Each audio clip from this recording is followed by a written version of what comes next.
Hey, what's up you guys? Welcome back to Meet Chris. My name is of course Chris, and this week you guys, I wanted to take you through something a little bit different from my normal stuff. I want to do a movie review this week because Village were cool enough to invite me out to go to the premiere screening in Sydney for Get Hard, which is Will Ferrell and Kevin Hart's new movie, and I thought I would let you guys in on what I thought of it. So let's get to it!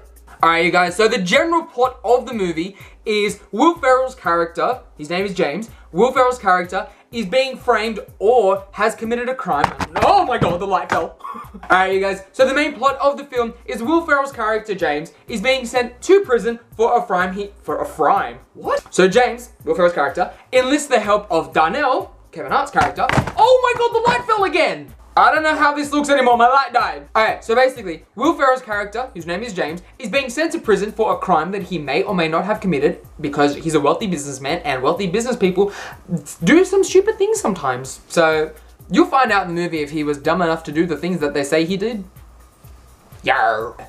So he enlists the help of Kevin Hart's character, whose name is Darnell, to get him ready for jail because there are things that happen when you're in jail.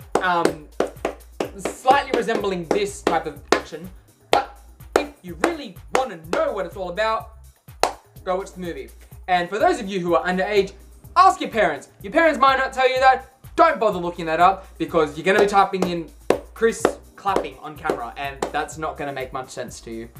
It was good. I mean, there were some quite funny moments, but not everything about this movie was like the world's funniest thing. I feel like the funniest parts of the film were when there was no script involved and it was very improv, especially the scenes in the tennis court / courtyard where Will and Kevin's characters kind of just played off each other. And there's one scene where Kevin is kind of darting around Will, playing all these very random characters that he might see in a jail kind of courtyard area. So if you are new to Will Ferrell movies, then this probably isn't the best way to, you know, get into a Will Ferrell movie, because go watch Anchorman. Anchorman is quite honestly one of his best things ever. And he hasn't made a movie since he did a voiceover in the Lego movie, so this is kind of like it's a stepping stone to something else that he might do in the future. If you're into Kevin Hart movies,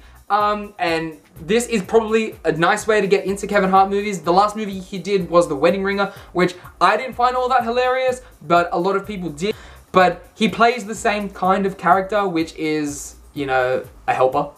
He's like the fairy godmother in Cinderella. So you guys, the movie is, like I said, quite funny, but it's also very, very racist as well.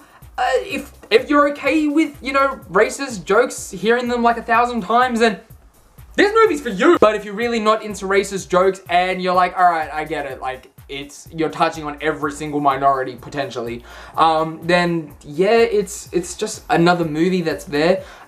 T.I. makes a cool cameo in the film if you like T.I. or you know who T.I. is, and if you don't, well then I have to tell you that you live under a rock. But T.I. makes quite, you know, a decent cameo in the film. He plays the head of a gang who Will is trying to, you know,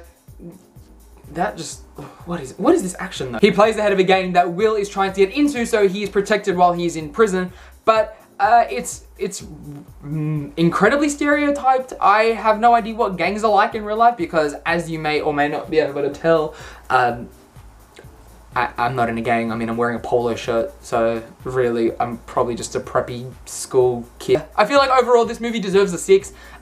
There are some quite funny moments in there. If you want a good laugh, then definitely go watch it, or just watch the trailer and you've kind of picked the whole thing up because you'll work out what happens kind of almost straight away.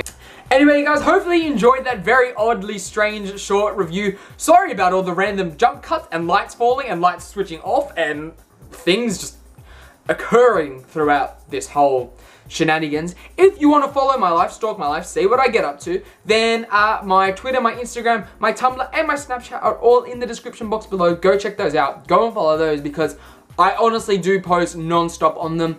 I will hopefully, fingers crossed, have a new video out for you guys next week, and I will see your sexy faces later. I love you guys. Bye! Mwah!